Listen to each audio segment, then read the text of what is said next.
Padma barrage কি এবং এটি কোথায় নির্মাণ করা হবে? সহজভাবে বলছি, বাংলাদেশ সরকার প্রায় ৩৫,০০০ কোটি টাকা ব্যয়ে পদ্মা নদীর ওপর একটি বড় ব্যারাজ নির্মাণের পরিকল্পনা নিয়েছে। এই প্রকল্পটি আগামী ৭ বছরে বাস্তবায়ন করার লক্ষ্য রয়েছে। এই ব্যারাজটি নির্মাণ করা হবে রাজবাড়ীর পাংশা উপজেলায় পদ্মা নদীর ওপর। এখন ব্যারাজ আসলে কি? ব্যারাজ হলো নদীর ওপর এমন একটি কাঠামো যেখানে গেট বা দরজার মাধ্যমে পানির প্রবাহ নিয়ন্ত্রণ করা যায়। এটি বাঁধের মতো পুরো পানি আটকে দেয় না, বরং পানি কোথায় যাবে এবং কিভাবে যাবে সেটা নিয়ন্ত্রণ করে।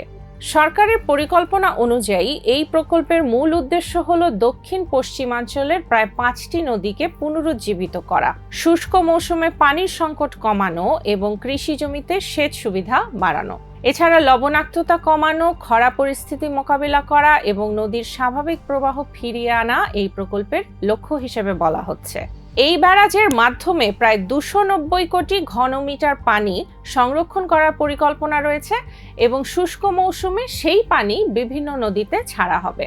সরকারের দাবি অনুযায়ী দেশের প্রায় ২৪টি জেলার প্রায় ৭ কোটি মানুষ এই প্রকল্পের সুবিধা পেতে পারে।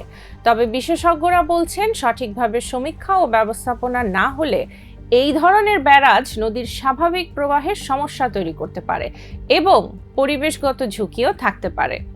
সব মিলিয়ে পদ্মা ব্যারাজ হলো একটি বড় জল ব্যবস্থাপনা প্রকল্প, যার লক্ষ্য নদীর পানি নিয়ন্ত্রণ করে কৃষি, পরিবেশ এবং পানি সংকট মোকাবিলা করা।